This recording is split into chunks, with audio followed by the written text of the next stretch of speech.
വീട്ടിലേക്ക് നിങ്ങൾ നല്ല ക്യൂട്ടായിട്ടുള്ള ഷിറ്റ്സിൻ്റെ ഒപ്പി നോക്കുന്നുണ്ട്. അങ്ങനെയാണെങ്കിൽ നമ്മുടെ അടുത്ത് നല്ല പുതിയൊരു ബാച്ച് നല്ല കളർ വരുന്ന ഷിറ്റ്സിൻ്റെ ഒപ്പീസ് നമുക്ക് അവൈലബിൾ ആയിട്ടുണ്ട്. മെയിലും ഫീമെയിലും അവൈലബിൾ ആണ്. കേരളത്തിലെ എല്ലാ ജില്ലയിലേക്കും നമുക്ക് ട്രാൻസ്പോർട്ടേഷൻ അവൈലബിൾ ആണ്. ഓണമൊക്കെ വരാനായി. അപ്പോൾ ഓണത്തിന് നിങ്ങളൊരു പപ്പിനെ മേടിക്കാൻ താല്പര്യം ഉണ്ടെങ്കിൽ അത് ഷിറ്റ്സ് ആയാലും മറ്റേത് ബ്രീഡായാലും താഴേക്കാണ് നമ്പറിലേക്ക് കോൺടാക്ട് ചെയ്യാം. നമ്മുടെ എല്ലാ ബ്രീഡ്സും എപ്പോഴും അവൈലബിൾ ആയിരിക്കുന്നതാണ്. പിന്നെ ഷിറ്റ്സ് എന്ന് പറയുമ്പോഴത്തേക്ക് നല്ലൊരു ക്യൂട്ട് ആൻഡ് ഫാൻസി ബ്രീഡാണ്.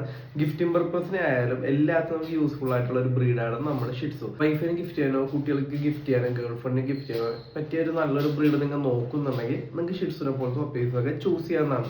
ഷിറ്റ്സിനെ വളർത്താൻ വേണ്ടി അധികം വല്ല സ്ഥലപരിമിതി ഒന്നും വേണമെന്നില്ല. അപ്പാർട്ട്മെന്റിലായപ്പോലും ചെറിയ വീട്ടിലായപ്പോലും വാങ്ങിച്ച് വളർത്താൻ പറ്റുന്ന ഒരു ഇൻഡോർ ബ്രീഡാണ് നമ്മുടെ ഷിറ്റ്സു. നല്ല ഫാമിലി കമ്പനിയാണ്, നല്ല ട്രാവൽ ഫ്രണ്ട്ലി ആണ്. അധികം വല്ല മെയിൻ്റെനൻസ് ഒന്നും ഇല്ലാണ്ട് മുതിർന്ന പാരൻസിനായാലും വളർത്താൻ പറ്റുന്ന ഒരു ബ്രീഡാണ്. അപ്പൊ നല്ല ഓൾഡ് ഷിറ്റ്സിനൊക്കെ നിങ്ങൾ നോക്കുന്നുണ്ടെങ്കിൽ ഒട്ടും വൈകേണ്ട, താഴേക്കാണെങ്കിൽ വാട്സാപ്പിൽ കോൺടാക്ട് ചെയ്യുക. നിങ്ങളുടെ ഫ്രണ്ട്സോ റിലേഷനിലായപ്പോൾ ആരിലൊക്കെ നല്ല ഓൾഡ് ഷിറ്റ്സിൻ്റെ ഒപ്പീസോ മറ്റേതെങ്കിലും ബ്രീഡൊക്കെ നോക്കുന്നുണ്ടെങ്കിൽ അവർക്ക് എൻ്റെ വീഡിയോ അല്ലെങ്കിൽ താഴേക്കാണുന്ന വാട്സാപ്പ് നമ്പർ ജസ്റ്റ് ഒന്ന് ഷെയർ ചെയ്യുക. നിങ്ങളിപ്പോൾ ഈ വീഡിയോ അബ്രോഡിൽ നിന്ന് കണ്ടെങ്കിൽ നാട്ടിൽ നിങ്ങളുടെ വീട്ടിലേക്ക് ഒരു പപ്പിനെ മേടിക്കണം, അത് ഷിറ്റ്സോ മറ്റേത് ബ്രീഡ് ആയാലും ഇന്ന് പറയുമെങ്കിൽ നമുക്ക് ആ ബ്രീഡ് നാളെ തന്നെ നാട്ടിൽ എത്തിച്ചു കൊടുക്കാൻ വേണ്ടി പറ്റുന്നതാണ്.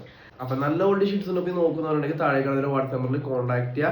ഇത്തരത്തിൽ ഡോഗ് റിലേറ്റഡ് വീഡിയോ കാണാനും ഡെയിലി വരുന്ന ഡോഗ്സിന്റെ അപ്ഡേറ്റ്സ് അറിയാൻ നമ്മുടെ ചാനൽ കൂടി ജസ്റ്റ് ഒന്ന് സബ്സ്ക്രൈബ് ചെയ്യുക. ഓക്കെ.